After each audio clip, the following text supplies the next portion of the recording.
Ogun State Commissioner for Budget and Planning says Ogun State is appealing to investors as a production base because of its proximity to markets.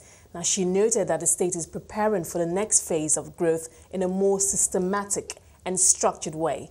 CNBC Africa's Christycole Popoola caught up with Rele Adesina, Commissioner for Budget and Planning in Ogun State, to discuss the state's plans for growth. So the Investors Forum is something that happens once every 2 years. And this will be the last forum that happens during the course of this administration. So the theme is consolidating the gains and accelerating growth. I know that His Excellency discussed some things earlier with you about some of the priorities and focal areas since 2011. And there's no doubt that Ogun State is not where it was. I'm a second termer, so I wasn't part of the first administration. But in terms of focusing on just engaging the state better with private sector, with development agencies, with just organized business. Ogun State has always been appealing as a production base because of its proximity to markets. But there's only so far that those natural advantages can take you if there isn't some deliberate policy intervention. I think that Ogun State has enjoyed a certain amount of momentum, and taking stock and looking at some of the things that we've been able to achieve to date, and then preparing ourselves or setting the state on the right footing for the next phase of its growth in a more systematic and structured way is the focus of this administration, especially in the sort of twilight period. So this Investors Forum will touch on many of those things. So to what extent do you expect the Ogun State Investors Forum 2018 to impact inflows into the economy? Well, I think that, inflows into the economy, in terms of domestic investors, clearly they have different sensitivities to foreign ones. In terms of foreign investment, the first thing that will be looked at really is the macro story. And so we cannot take in isolation whatever it is that we are seeking to do in Ogun State. But the focal sectors are agriculture, industry, and technology. Agriculture is a part of the state's economy whereby we recognize the potential that we have, but feel that during the course of our administration, we haven't gotten to where we would have wanted to get. Our figures indicate, our estimations are that it represents 5% of the state output, even though it's the largest employer, even though 3/4 of our land is arable. Only a third of it is under cultivation. Even though we are neighboring the largest consumer market in the country, and we're a gateway to the sub-region. So agriculture will be an area of focus where we expect to engage inflows. And the truth is that to attract those inflows, you need to have the appropriate sort of policy environment, you need to have the appropriate framework, you need to have a roadmap, you need to have determined as a state what you're trying to achieve so that you can identify appropriate partners in the context of what you've already thought about. So a lot of the work to help us to attract the right kind of partnerships within agriculture is ongoing now in terms of institutional capacity and developing our understanding of what we have and how to partner. So some of those things will be discussed, but a lot of the planning and the expectations that we have go beyond this single event. It's kind of a continuation of a journey, but we expect the gains to be over the medium term. A journey, you called it. Recently, the Ogun State government did renew its promise to investors, specifically to the IPP, and then generally to investors in Ogun State, that it would create an enabling environment, not just during this administration, but beyond 2019. You mentioned earlier you did not work with the administration in the first term, you joined in the second term. From what you see, is there a framework set in place to continue a legacy that will strengthen the Ogun State economy, even as this administration lapses? Absolutely. I think that continuity is a challenge, frankly, for worldwide. It's particularly the case, I think, in developing countries where institutions are much less developed, and typically you have probably lower levels of citizen awareness and engagement.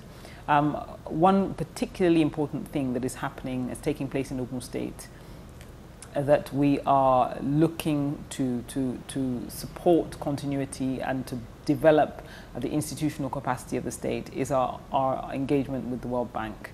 I think His Excellency touched on it during the press conference. And the essence of that is a 5-year program for results. We have a state development plan, which we're just dotting the I's and crossing the T's on. What we have done is engaged with the World Bank, and they have agreed to support us on the delivery of a subset, of that plan. And the nature of it is that there'll be an initial sort of mobilization figure from that 350 million that will be dispersed. But beyond that, the disbursements will be dependent upon results. So there will be pre-agreed outcomes that the state must achieve, and those outcomes will be independently verified. It won't be us just saying this is what we have done. And then on the basis of that, further disbursements will come. So, the beauty of this kind of arrangement is that, firstly, there's a lot of technical support that sort of comes in. So during the process of preparing for this, we've had very deep, very wide conversations in some of the key areas of focus that have helped us to tidy up our thinking and to organize ourselves, to be clearer about where it is that Ogun State is trying to go and what it needs to do to get there. But on top of that, you have the benefit of long-term, very low-cost funding, which is difficult to source from many places, to serve as an incentive for the subsequent administration to continue with the work that has started in the sort of last quarter of this administration. And the areas of this program are focused on agriculture, unsurprisingly, I'm sure.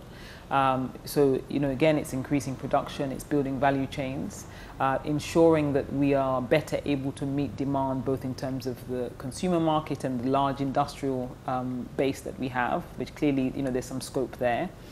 The other area is business environment. So that looks at land administration reform in a big way. It looks at special economic zones. His Excellency touched on industrial zones.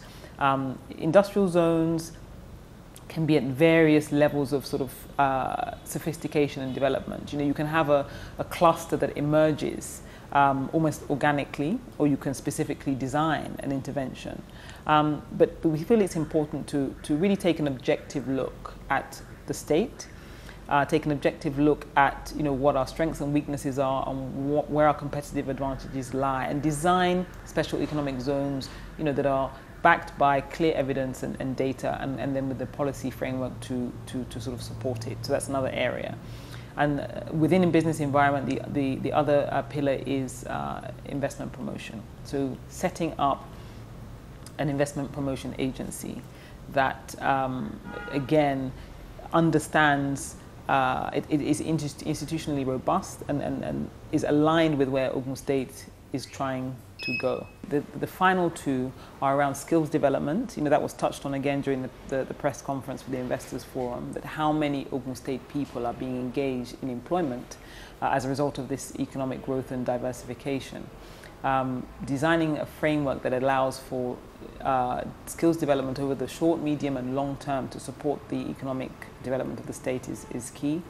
And finally, what I think of as the internal organ, so the governance side, looking at, very importantly, data and statistics.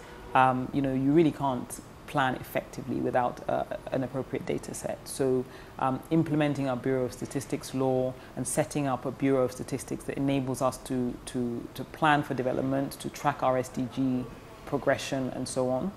And then the other two areas are our procurement processes and monitoring and evaluation. So basically, by the time we go through all of the necessary work to gain approval for this facility, we would have done a lot of thinking, a lot of foundation laying for the next phase of Ogun State's growth.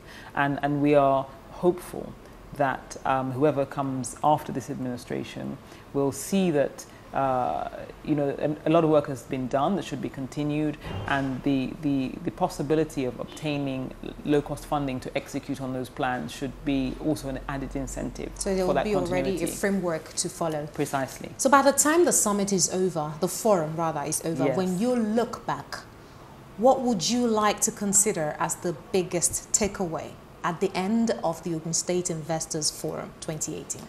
I think that what is very important for us is for there to be a renewed vigor on, as far as the Ogun State vision is concerned. You know, I was asked recently what I thought the biggest achievement of this administration was, and there are many things that are visible in terms of you know, physical infrastructure and so on.